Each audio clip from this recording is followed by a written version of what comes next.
मित्रों नमस्कार। मैं हूं आपका दोस्त डॉक्टर अनिल अग्रवाल। अधिकतर आपने सुना होगा कि जितने विद्वान लोग हैं या डॉक्टर लोग हैं वो ये कहते हैं कि जुकाम खांसी गले खराब के लिए भी दवाई अपने आप नहीं खानी चाहिए। ऐसा क्यों कहते हैं, जबकि आम आदमी सोचता है इसमें क्या है, ये तो दवा मैंने केमिस्ट से ली और खा ली और मैं ठीक भी हो गया, तो इसमें क्या दिक्कत हो गई ना। 2 दिन उन्होंने दवाई दी केमिस्ट ने, मैंने वो खा ली थी तो वो ठीक हो गया। तो फिर मना क्यों किया जाता है, ये एक बहुत बड़ा प्रश्न अधिकतर लोगों के मन में आता है। तो मैं उसका एक कारण बताता हूँ क्या होता है। चलो पहले मैं इसमें एक चीज़ ऐड करता हूँ, और ये वीडियो आप अंत तक देखेंगे तो पूरी बात समझ आएगी। कहीं बीच में छोड़ोगे तो फिर वो पूरी बात आपको पता नहीं लगेगी मैं कहना क्या चाह रहा हूँ।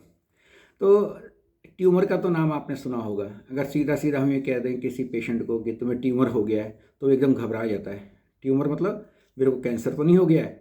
जबकि ट्यूमर भी दो तरह के होते हैं, एक बिनाइन ट्यूमर और एक कैंसर वाले ट्यूमर जिसे मैलिग्नेंट ट्यूमर बोलते हैं। बिनाइन ट्यूमर में ट्यूमर का जो साइज होता है बस वही थोड़ा सा बड़ा होता है, उसके बाद उसकी ग्रोथ कई बार रुक भी जाती है, कई बार बढ़ता रहता है। लेकिन मैलिग्नेंट ट्यूमर का क्या होता है कि वो अपनी जड़ें फैला फैला के बहुत सारी दूसरी जगहों पे भी जाकर फैल जाता है, इसलिए उसको खतरनाक कहा जाता है। क्योंकि बिनाइन है तो वो एक ही जगह पड़ा है, तो उसको ऑपरेट करके अगर निकाल दिया जाएगा तो पूरा निकल जाएगा। या कुछ एक होम्योपैथिक दवाइयाँ भी होती हैं जिनके प्रयोग से बिनाइन ट्यूमर जो है पूरा एकदम सिकुड़ जाता है और ख़त्म भी हो जाता है, और यह बिल्कुल इतने लेवल पहुंच जाता है कि रोगी को कोई दिक्कत नहीं लग रही होती। खैर ये बात मैंने पहले बता दी, क्योंकि ट्यूमर के बारे में सुनते ही जब लोगों को इस तरह की एकदम भय लगता है तो उसके बारे में पहले ही शुरू में बता देना चाहिए, कोई बात नहीं। लेकिन आज मैं बताता हूँ कि मान लीजिए किसी को छाती में ट्यूमर हो गया है, ख़ास तौर पे ऐसे हम बोलते हैं कि मिडिस्टाइनम के अंदर हो गया, मिडिस्टाइनल ट्यूमर हो गया है।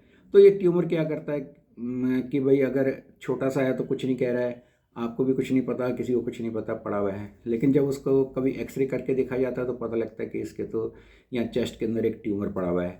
और अब अगर वो बड़ा होके तुम्हारे किसी चीज़ को प्रेस कर रहा है, वो ट्यूमर जो है, मान लीजिए आपके ये जो यहाँ पे सांस की नली होती है जिसे हम ट्रेकिया बोलते हैं, तो अगर वो ट्रेकिया को दबा रहा है तो उसकी वजह से क्या होगा कि व्यक्ति की सांस फूलनी शुरू हो जाएगी। उससे इस तरह ऐसे वो सांस लेगा, इस तरह से करके सांस लेगा, और उसको खांसी भी आएगी।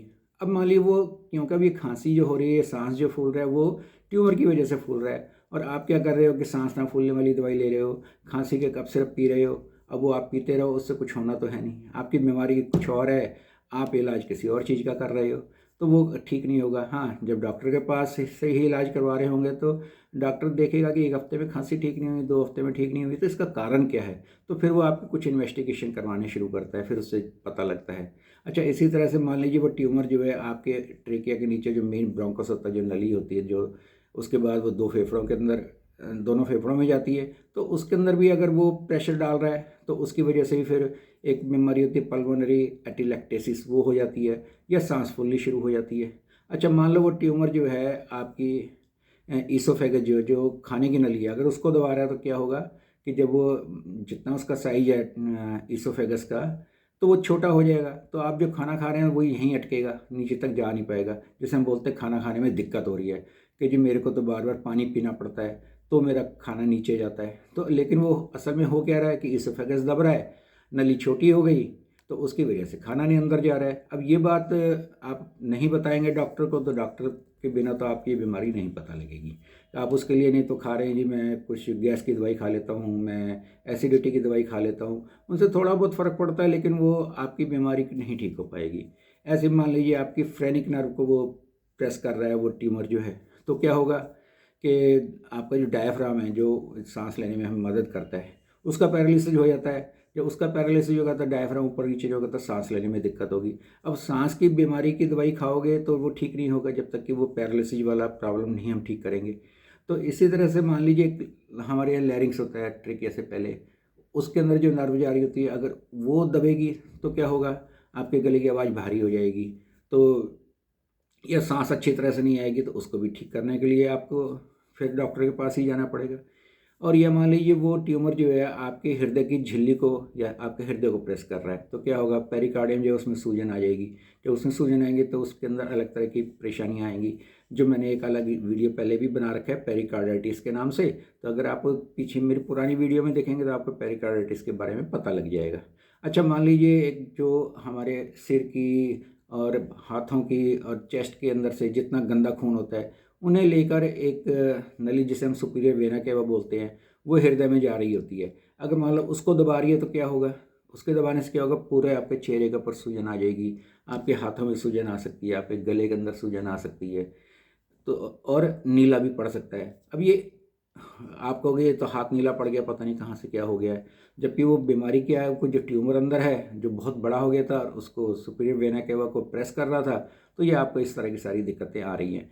तो अब वो ट्यूमर को अगर हम निकाल देंगे या ट्यूमर की दवाई खा के ट्यूमर को ख़त्म कर देंगे तो आप ठीक हो जाओगे, कितना आसान तरीका हो जाएगा। नहीं तो आप कई सालों तक और भी ज़्यादा आप परेशानी के अंदर घूमते रह जाओगे। और इसका निदान भी बहुत अच्छा है। अब मान लो छाती का जब एक्सरे करवा के देखेंगे तो उसके अंदर वो ट्यूमर आ जाएगा।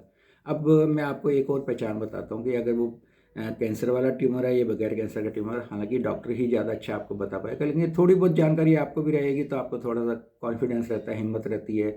दूसरे जो लोग कुछ नहीं समझते उनको भी आप समझा पाते हैं कि अगर तो बिल्कुल राउंड शेप के अंदर वो ट्यूमर आ रहा है तो समझ लो भाई ये कुछ नहीं कहने वाला है। और अगर उसकी शेप बिल्कुल राउंड नहीं है, अजीब सी है, मतलब बिल्कुल गोल सा नहीं दिख रहा है, तो फिर आपको समझना चाहिए शायद ही मैलिग्नेंट ना हो। हालांकि डॉक्टर और भी इसके बाद इन्वेस्टिगेशन करेंगे तो जिससे पूरी क्लैरिटी आई थी, लेकिन आपको शुरू में भी एक्सरे जब देखा है और डॉक्टर ने बताया तो इतने से ही आपको भी अपने आप ही थोड़ी थोड़ी बात समझ आनी शुरू होगी। तो इस तरह से मेरी अगर आप सारी वीडियो देखते रहेंगे और पूरी पूरी देखेंगे तो आपको बहुत सारी नॉलेज में मेडिकल फील्ड के बारे में दे दूंगा, और आप उससे जो है अपने दोस्तों को, मित्रों को, रिश्तेदारों को, घर वालों को अच्छे से जो है उनको समझा पाएंगे और उनको इलाज करने में जो है उनकी मदद कर पाएंगे। चलो आज मैं अपनी वाणी को यहीं विराम देता हूँ, कल फिर मिलेंगे। धन्यवाद दोस्तों।